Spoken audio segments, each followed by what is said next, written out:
Families are being torn apart every day. And the responsibility is not just the husband and the wife. The responsibility of that breakup, in one sense, belongs to the community, belongs to you as their parents, it belongs to you as their siblings.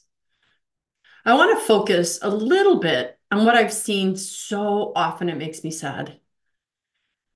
Let's just say you have a son and he marries, and you have a daughter-in-law that you love. You've enjoyed their marriage, you've supported their marriage, you think she's a good woman, you love their children, and everything is great until your son has an affair. Now, at first, it bothers you, but over time, you start letting the son come into your house with his mistress. Of course, your son should always be welcome at your house, but you let him bring his mistress. Worse off is you start shunning your former daughter-in-law because, well, she was really nice and we liked her, but little Johnny's now happy with, Trixie. We have to accept Trixie. No, you don't. One of the biggest problems people have, well, besides cowardice, is that we don't want to hurt someone's feelings. And we tend to think that we need to stand on the side of blood. Well, truly, we're supposed to stand on the side of truth. Too often, parents will support their child simply because they think that's what they're supposed to do because he's my child. And yet, did you realize that if you and your influence would say, John, we love you, but Trixie's not invited at our house. She's not invited to our house. I'm sure she's a good woman, but she's not our family, and we will not have you bring your adultery partner to our house. Now, let's assume that your son divorces your daughter-in-law, and marries Trixie. Is that okay? She's still his adultery partner. She's still not your daughter-in-law. It's just what we call legalized adultery. It is hard. It is so, so hard, especially in the society that tells us people are throwaway and you just need to deserve to be happy. And well, maybe he'll be happy with wife two or three or four. And yeah, I work with people who have spouse two, three, and four, and five even. And you wonder why they don't get it. You might be the problem, but put that aside. We are living in a world that tells us that we have to accept that which is ungodly, and we get persecuted for it. But that's got to be okay. Because I'm always trying to remind people of that day that they stand before God. You, as John's parents, will stand before God. And he will say to you, why did you condone your son's behavior? And you'll say, well, I didn't. I wasn't happy with it. I would have preferred he stayed married.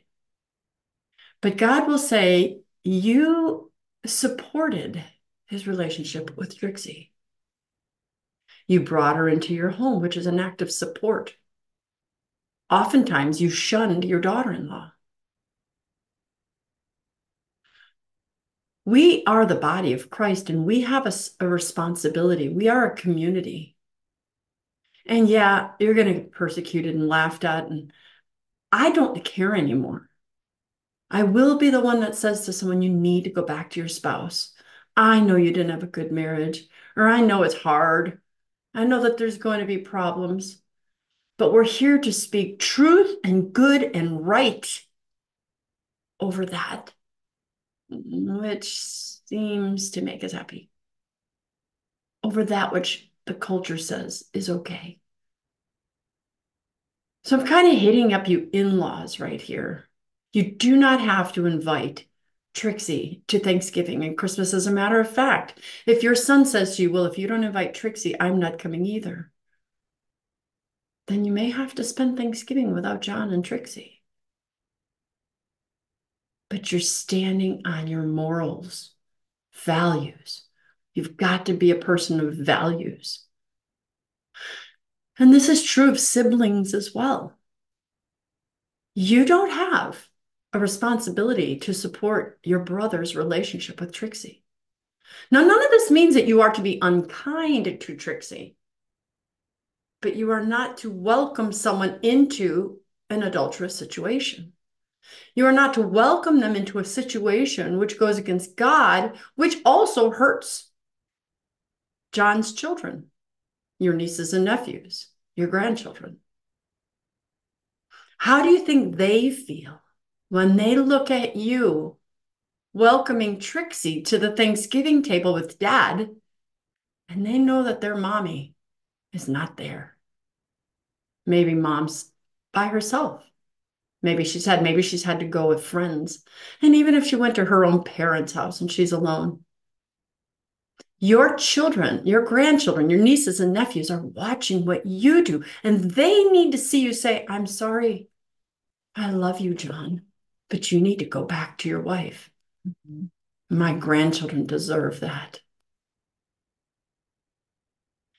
The kids may not know how much they appreciate it at that point because most of them are in so much pain, they just want to block it out, want it to go away. But they will one day. Thank you for looking out for what was good and right and godly. Doing what's right is not easy in today's society. But there are more and more communities like mine and my sacred standards that are supporting people like you and me. As a matter of fact, in my standards group, people who are standing on marital reconciliation while their spouse is cheating on them, divorcing them, annulling them, we have mostly spouses, but we have parent standards as well. Join our group. It is the most amazing community. We will teach you how to love John, how to support him while not supporting his bad decisions, how to walk this journey, how to speak and text and email, and how to remain silent when you should, how not to judge.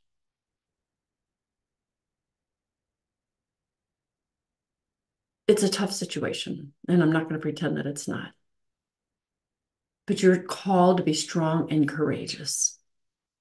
You are called to carry your cross. You are called to allow yourself to be persecuted because Christ was persecuted first. And you are called to allow yourself to be hated if that's what they want to do, because they hated Christ first. But I would so rather die being hated for doing what's right than to die being loved by the culture for doing what they wanted me to do and face the God who gave me life and who will not accept any of my excuses. If you need help, contact me, Christine@breakfastwithbacon.com. I'll help you. I've got a team of amazing men and women who've walked this journey for a while, and they will help you. And we've had a lot of reconciliations in our group of people who once said, I will never get back with you. And they got back together. And they're living happily ever after. Minus the daily, stuff that we all have to deal with. Anyway, enough chattering by me. I'm Dr. Christine Bacon. Thanks for watching Breakfast with Bacon. And as always, live your life sunny side up.